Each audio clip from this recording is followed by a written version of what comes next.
Harvard teaches his app now, but when he built it, he didn't even have Wi-Fi. Just a broken laptop, a $10 phone plan, and a dream no one believed in. This is the story of Malik Carter. Most people don't expect brilliance to come from a garage. Certainly not one with a leaking roof, a cracked concrete floor, and a half-disassembled treadmill sitting in the corner. But that's where Malik Carter spent most nights. Knees pressed against cold concrete, fingers flying across a keyboard that had the T key missing.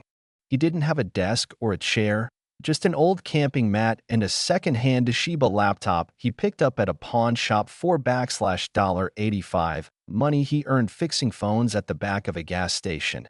The laptop wheezed every time it booted up. Malik called it wheezy. Every night after his mother left for her overnight shift at the diner, Malik powered up Wheezy and disappeared into a world most people wouldn't think belonged to a high school dropout. Algebra. Not just algebra. He dove into graph theory, functional equations, and abstract problem-solving forums. But one thing haunted him. Why did everyone make math feel cold? Like it was meant to intimidate. Malik saw beauty in math. He saw motion, shape, rhythm. When he looked at a graph, he didn't see a line. He saw a dance.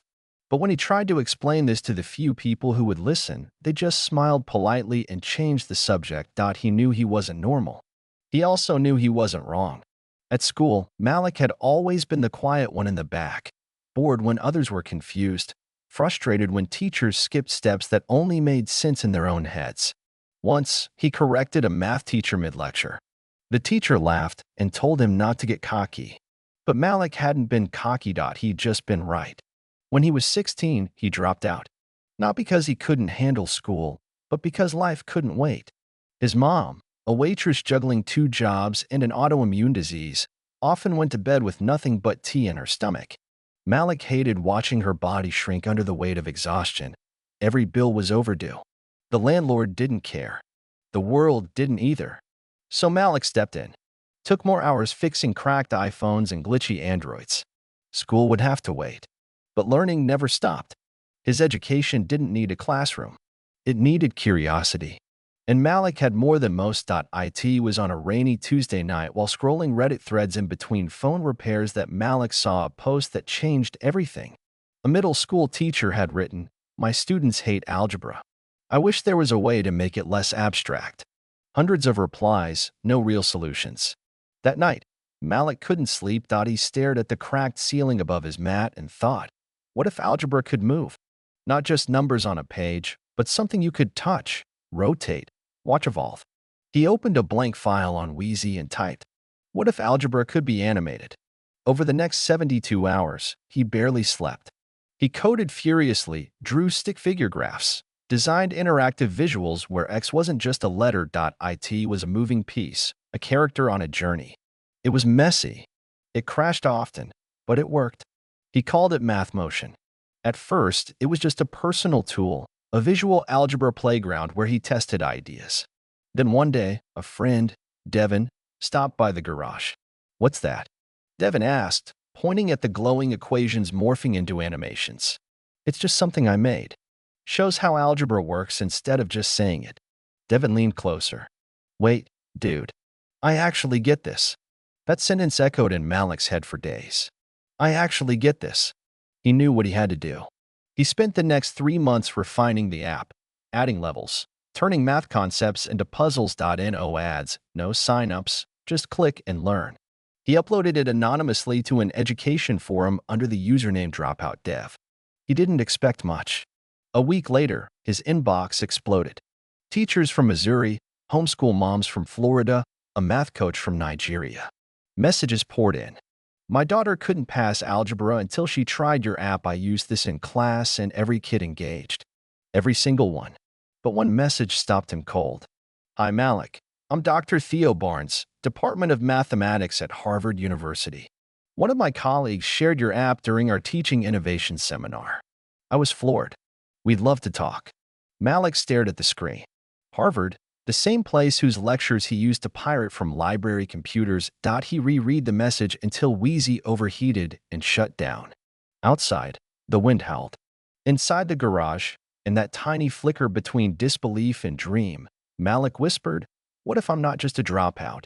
He didn't respond to the Harvard email for 3 days.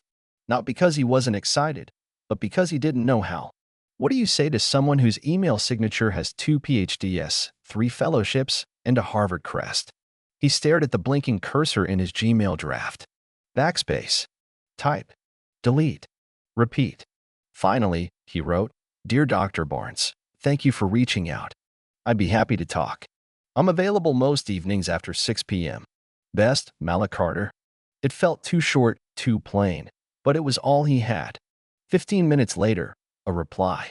6:30 p.m. tonight work? Here's a Zoom link. Malik nearly dropped his phone.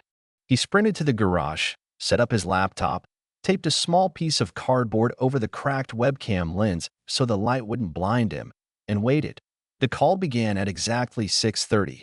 Dr. Theo Barnes had a calm, almost musical voice.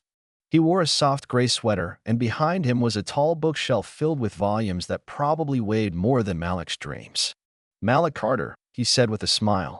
"The man behind the math?" Malik chuckled nervously. "More like the boy behind the bugs." "Are you kidding?" Barnes laughed. "Your app did something we tried to do for years. Make math speak human." They talked for almost an hour about math, about pedagogy, about how most people learn formulas but never intuition, about how Malik's visuals turned equations into stories. Dr. Barnes leaned forward. "I showed math motion to 3 of my colleagues. One of them cried. She's taught algebra for 30 years. Said she'd never seen a student app hit this level of clarity. So, here's what we're thinking. Harvard is piloting a program for experimental math instruction. We'd like to feature math motion as a teaching tool." Malik's heart thudded. "You mean like in actual classes?" "Yes. And I'd like to invite you to speak on a panel, virtually, of course. Just share your thought process, your design ideas." Malik froze. He wasn't afraid of math, but people. Public speaking had always been his personal monster. Barnes must have seen it in his eyes. "No pressure," he said gently. "But your voice matters. And people need to know brilliance doesn't always come in a blazer." Malik nodded slowly. "Okay, I'll do it." That night, he barely slept. For the first time, Malik didn't feel like he was watching Harvard from behind a glass wall. He felt like someone had opened a door, even if just a crack. The panel was scheduled for the following Thursday. Malik had 6 days to prepare. He watched TED Talks, practiced in front of the mirror, wrote and rewrote his notes a dozen times. When Thursday came, he ironed his best shirt, an old button-down from his uncle's wedding, and made sure Wheezy didn't overheat during the call. At exactly 2 p.m., the Zoom window filled with faces, professors, researchers, a few undergrads. Malik felt his stomach twist. Dr. Barnes gave a short introduction. "Today, we have Malik Carter, developer of Math Motion. He's not an alum, not a teacher, but he's done something extraordinary." Then it was Malik's turn. He cleared his throat. "Hi, I'm Malik. I dropped out of high school at 16. Not because I hated learning, but because life got complicated. But I never stopped studying. Just quietly."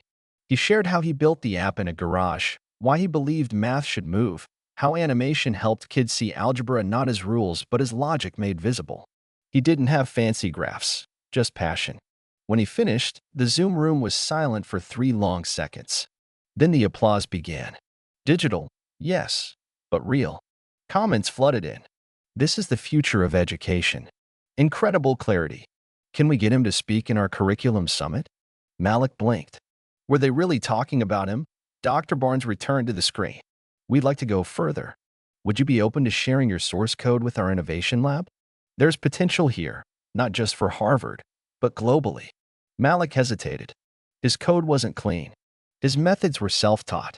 His math not always formal. He built Math Motion like someone building a treehouse with duct tape and hope. "I'm sure," he said, "but it's kind of messy." "Good," Barnes said. "That means it's human." And so the journey truly began.